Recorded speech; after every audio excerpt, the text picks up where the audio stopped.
नमस्कार दोस्तों, मेरे YouTube channel all in one state 2020 में आप सभी लोगों का स्वागत है। आज हम वापस पढ़ने वाले हैं संस्कृत तृतीय पाठः, जिसका नाम है महर्षियः दयानन्दः। इसके पिछले वीडियो में हमने यही चैप्टर हमने पढ़ा था, यानी फर्स्ट पार्ट पढ़ा था। आज हम इसका सेकंड पार्ट पढ़ने वाले। तो इसके पिछले वीडियो में मैंने सिर्फ और सिर्फ 2 गद्यांश करवाए थे और वो ज़्यादा इम्पोर्टेंट थे, इसलिए मैंने दोनों करवाए थे। तो यदि अभी तक आपने उस वीडियो को नहीं देखा है तो मैं डिस्क्रिप्शन में लिंक दे रहा हूँ, आप वहाँ जाकर उस वीडियो को देख सकते हैं। तो चलिएगा, आज हम बात करते हैं इस चैप्टर में जो हमारे क्वेश्चन आंसर इंपॉर्टेंट है या जो भी चीज़ें इंपॉर्टेंट है उन सब के बारे में हम आज चर्चा करने वाले हैं। देखिएगा, इसका किताब अब जब आपकी बुक अगर आपके सामने है तो काफ़ी बेटर तरीके से आपको समझ में आएगा। तो मेरा आपसे निवेदन है कि अपनी बुक को अपने सामने रखें।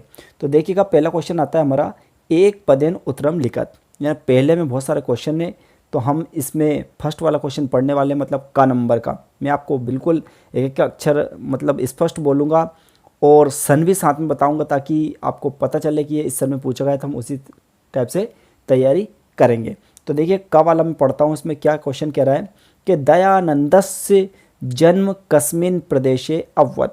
इस क्वेश्चन का अर्थ ये होता है कि दयानंद का जन्म किस प्रदेश में हुआ था। तो देखिएगा आप गौर से क्वेश्चन को, कस्मिन पूछा, कस्मिन मतलब किस, और प्रदेश तो इसमें लिखा है। तो आपको पता है, हमने अर्थ भी किया था, इसमें गद्यांश आया था और उसका अर्थ किया था। तो कौन से, गुर्जर में, गुर्जर प्रदेश। तो गुर्जर प्रदेश तो आपके पास लिखा ही है, तो सिर्फ और सिर्फ आपको क्या करना है, कस्मिन, कस्मिन के स्थान पर आपको क्या लिखना है, गुर्जर लिखना है। और बाकी पूरा क्वेश्चन में से ही आंसर हमारा मिल चुका है। तो कैसे लिखेंगे आप, दयानन्दस्य ऐसे ऐसे लिख देंगे, जन्म भी ऐसे ऐसे लेंगे, और जो कस्मिन लिखा रहा है इसके स्थान पर हम क्या लिख देंगे, गुर्जर लिख देंगे। और क्वेश्चन में प्रदेश भी लिखा रहा है, अवध भी लिखा रहा है। तो ये हमारा कंप्लीटली आंसर हो चुका है। ठीक है, चलो इसका नेक्स्ट क्वेश्चन जो हमारा आता है ग नंबर का, ख नंबर का नहीं, क्योंकि ज़्यादा इंपॉर्टेंट नहीं है इसलिए मैंने नहीं बता रहा हूँ उसको। तो हम पढ़ते हैं ग नंबर। तो ग नंबर का क्वेश्चन आता है, महर्षियः कस्य स्थापनाम कृतवान। ये क्वेश्चन हमारा सन 2015 और 19 के एग्ज़ाम में पूछा गया था। तो सबसे पहले मैं इस क्वेश्चन का आपको थोड़ा सा अर्थ बताता हूँ, ये क्वेश्चन क्या कहता है। तो ये क्वेश्चन कह रहा है, हमारा क्वेश्चन एक बार और डबल से पढ़ेंगे हम, महिषः कस्य स्थापनाम कृतवान। इसका मतलब ये हुआ कि महर्षि ने किसकी स्थापना की। जो दयानंद सरस्वती थे, महर्षि दयानंद थे, इन्होंने किसकी स्थापना की। तो हमने थोड़ा सा हल्का सा हमें ध्यान भी और पढ़ा था, तो इनने आर्य समाज की स्थापना की थी। तो इसका आंसर हम कैसे लिखेंगे, किस प्रकार लिखना है हमें। तो आपको क्या करना है कि देखो, कस्य, सिर्फ और सिर्फ कस्य के स्थान पर आपको क्या लिखना, आर्य समाजस्य। तो महिषा भी ऐसे ऐसे लिख देंगे और आर्य समाजस्य लिख देंगे और स्थापना भी इसमें से उतार देंगे और कृतवान भी ऐसे ऐसे ही लिख देंगे। तो इस टाइप से इसका ये आंसर हो जाएगा। ठीक है, तो देखिएगा, पहले जो हमारा है एक पदेन उत्तरम लिखित, इसमें मात्र आपको 2 क्वेश्चन करने, दोनों मैंने बता दिए। और अगर आपकी इच्छा है तो आप चाहें तो पूरे करें, लेकिन मेरे हिसाब से जो इंपॉर्टेंट है वो मैं आपको बता रहा हूँ, है ना। देखिएगा, आप सेकंड वाले पर हम चलते हैं, एक वाक्यन उत्तरम लिखत। इसमें से हमारा का नंबर का बहुत ही ज़्यादा IMP क्वेश्चन है, जिसको आपको निश्चित तौर पर करना है। तो क्वेश्चन हम पढ़ते हैं, का नंबर क्वेश्चन क्या कहता है हमारा, कि दयानन्दस्य जन्म नाम किम आसीत्।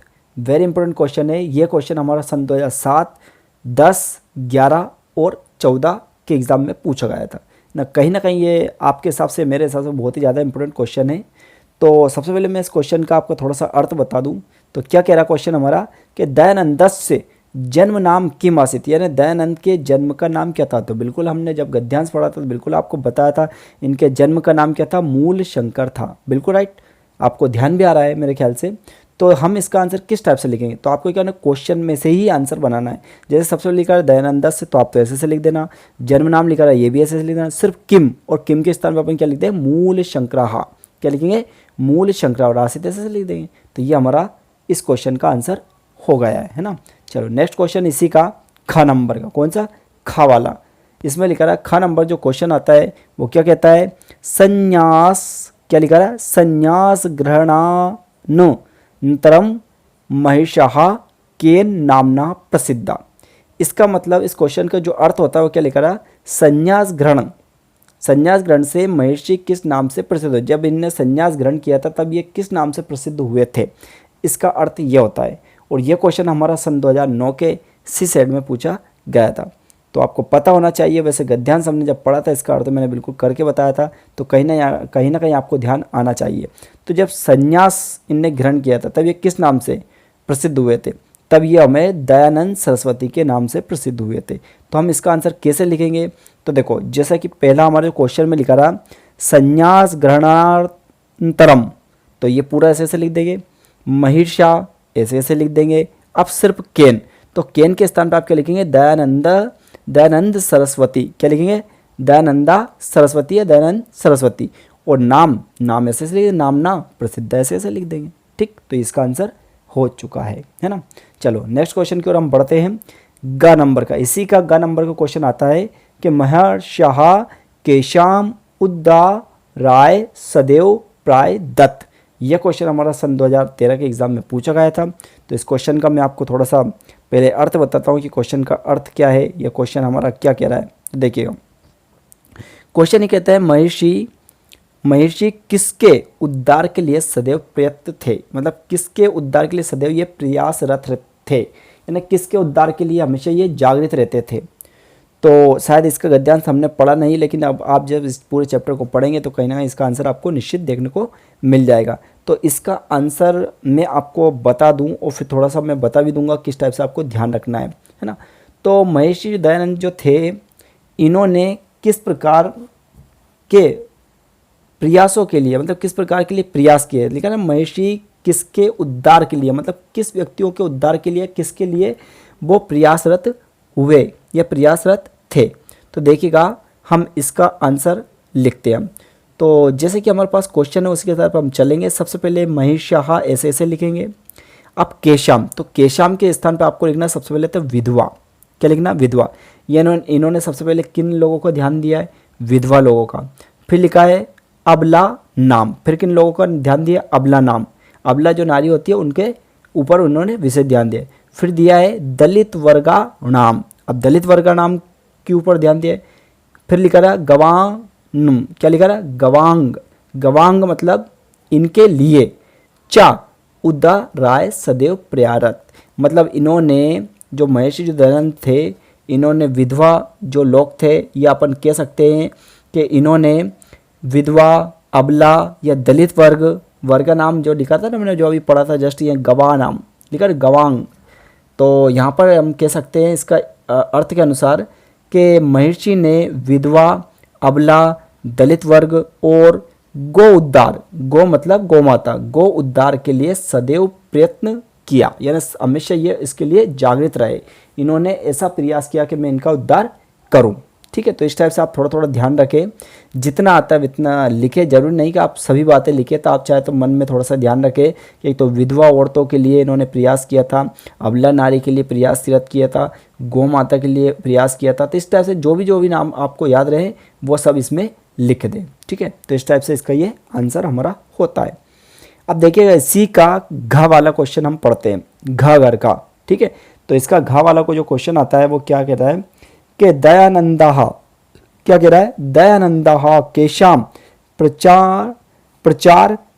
प्रचारम करोत। क्या कह रहा है? दयानंदः केशाम प्रचारम करोत। अब इस क्वेश्चन को सन 2017 में पूछा गया था, तो ये क्वेश्चन भी मेरे हिसाब से बहुत ज़्यादा इंपॉर्टेंट है, तो इसको आप अच्छे से पढ़ें। तो सबसे पहले तो मैं इसका क्वेश्चन का आपको थोड़ा सा अर्थ बता दूं कि दयानंदः केशाम प्रचारम करोत, यानी दयानंद ने किसका प्रचार किया, यानी सबसे ज़्यादा किस चीज़ का प्रचार इन्होंने किया। तो इन्होंने भारतीय संस्कृति का प्रचार किया, मैं आपको बता दूं। तो आपको क्वेश्चन का जो आंसर है वो किस टाइप से लिखेंगे? सबसे पहले आप दयानंदा ऐसे ऐसे लिख देंगे, और जो केशाम लिखा रहा है, इस केशाम के स्थान पर आप क्या लिख देंगे? भारतीय संस्कृति है। क्या लिखेंगे? भारतीय संस्कृति है। और प्रचार भी ऐसे ऐसे लिख देंगे, करोत भी ऐसे ऐसे ले उतार देंगे। तो ये आपका कंप्लीटली आंसर हो चुका है। ठीक है, चलो आगे हम बढ़ते हैं। तो इसी का जो तीसरा क्वेश्चन लिखा रहा है, अधोलिखित प्रश्न नाम उत्तराणी लिखत, इसमें से आपको कुछ भी नहीं करने की आवश्यकता नहीं, क्योंकि इसमें से कोई क्वेश्चन नहीं पूछा जाएगा और ना आज तक पूछा गया है। चलिए अब हम बढ़ते चौथे क्वेश्चन की ओर। प्रदत्त शब्दे रिक्त स्थानानि पूर्यत, यानी जो खाली स्थान हमारे पास दे रखे इसको आपको भरना है।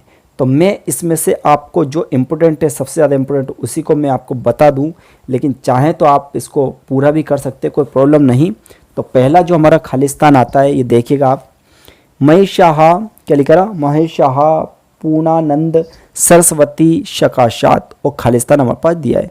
तो ये हमने जब गद्यांश किया था उसमें पढ़ा था।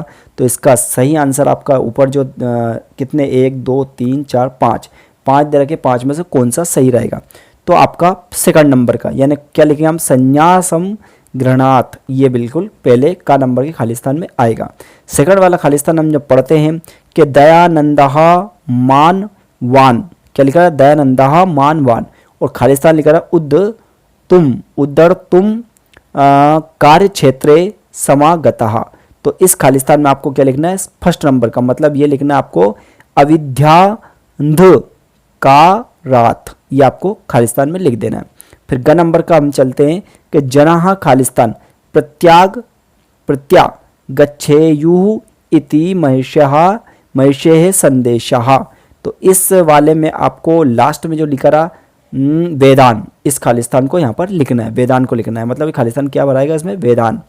फिर घ नंबर का चलते हैं दयानंदः खालिस्तान षोडवपि कर्तव्य विमुखा न जाता। तो इस खालिस्तान में आपको क्या बनना है, दुखानी, क्या आएगा इसमें, दुखानी। और लास्ट वाला जो ड नंबर का है, ये वेरी वेरी आईएमपी है, इस पे आप निशान लगा ले, क्योंकि ये 2020 के एग्जाम में पूछा गया था। और मैं बता भी दूँ आपको और किस किस में, ये 2009 के डी सेड में, 2013 में, 2017 में, 2018 में और 2020 में पूछा गया था। तो कहीं ना कहीं हो सकता है 2021 में डबल से पूछ लिया जाए, तो इसको बहुत अच्छे से आप प्रिपेयर करें।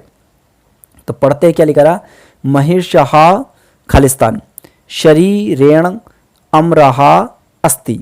अब ये जो खालिस्तान आया वेरी इंपॉर्टेंट, मैंने आपको बताया था, इसमें क्या आएगा आपका, यशः आएगा, क्या आएगा, यश शरीरे, पढ़ा होगा बिल्कुल आपने। तो यश शरीरम अमरहा अस्ति, ठीक है। तो इसको आप बहुत अच्छे से करें। चलो नेक्स्ट क्वेश्चन की हम बढ़ते हैं। तो नेक्स्ट क्वेश्चन आता है हमारा, इसमें जोड़ी। तो मेरे ख्याल से इस पार्ट में कोई खास ज़्यादा इंपॉर्टेंट जोड़ी नहीं है, इसको आप स्वयं पढ़ ले। और मैं तो आपसे ये कहता हूँ सिर्फ और सिर्फ का वाली पढ़ ले आप, जो लिखा है दयानंदस्य जन्म। तो ये आपको याद है दयानंदस्य जन्म कहाँ हुआ था, ये आपको पता है 1824 ईस्वी को वर्ष हुआ था। तो इस जोड़ी को आप अपने हिसाब से करें, क्योंकि मेरे हिसाब से ज़्यादा इंपॉर्टेंट नहीं है, इसलिए मैं इसको नहीं करवा रहा हूँ, ठीक है ना। तो चलिए नेक्स्ट क्वेश्चन हमारा आता है 6 नंबर का, शुद्ध वाक्य नाम सम छम आम और अशुद्ध वाक्यम समक्षम ना इति लिखत। इसका मतलब जो वाक्य सही है उसके आगे आपको उसके सामने आम लिखना है, और जो असत्य है या गलत है उसके आगे आपको ना लिखना है। तो मैं इसमें से आपको बता दूं, 2 सबसे ज़्यादा इंपॉर्टेंट, 2 को ही कर लेना, बाकी सबको छोड़ दे, कोई टेंशन ना ले, है ना। तो इसमें वैसे करें आप सभी, मैं तो ये कहता हूँ, लेकिन मेरे हिसाब से जो मेरे चैनल के माध्यम से, क्योंकि हर एक चीज़ करवाना संभव नहीं हो पाता है, पर मेरे हिसाब से जो मुझे इंपॉर्टेंट लग रहा है मैं आपको बता रहा हूँ। तो इसमें से हम एक तो पढ़ते हैं ग नंबर का, कौन सा पढ़ेंगे हम, ग।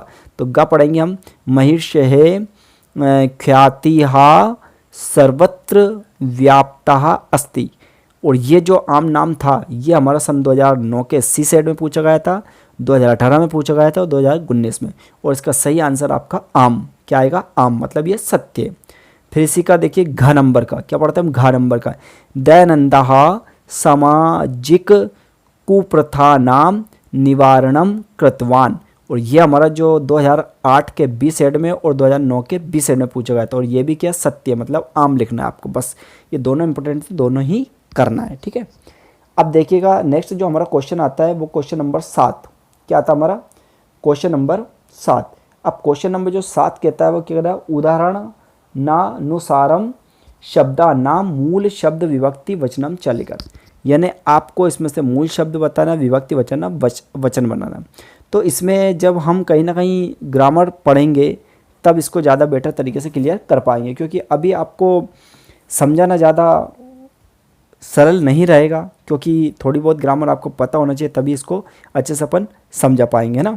तो अभी आपके हिसाब से जैसे आपके टीचर्स या जैसे भी स्कूल में जैसे प्रिपेयर करवाए इस टाइप से आप कर सकते हैं, लेकिन अगर मुझे कहीं लगेगा कि यार ये ज़्यादा इंपॉर्टेंट है, उसमें मैं थोड़ा सा आपको बता दूँ कि इसको आप अपने स्तर से पढ़ लें, है ना।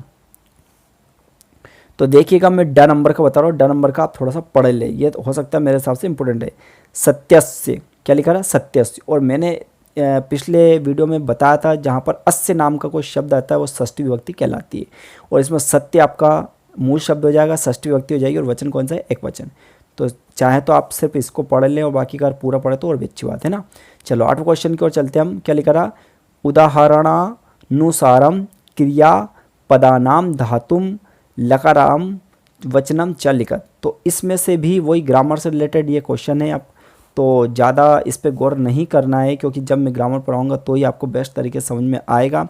लेकिन यदि अगर आप करना चाहें तो पूरे कर सकते, कोई प्रॉब्लम नहीं है ना। लेकिन ग्रामर जब मैं समझाऊंगा तब आपकी ये सब चीज़ें क्लियर हो पाएंगी, क्योंकि अभी मैं समझाऊंगा तो हो सकता है आपको समझ में नहीं आए, तो मेरा टाइम भी बेस्ट और आपका टाइम भी बेस्ट, इससे अच्छा कोई मतलब नहीं है ना। चलो नेक्स्ट क्वेश्चन की ओर चलते हैं हम।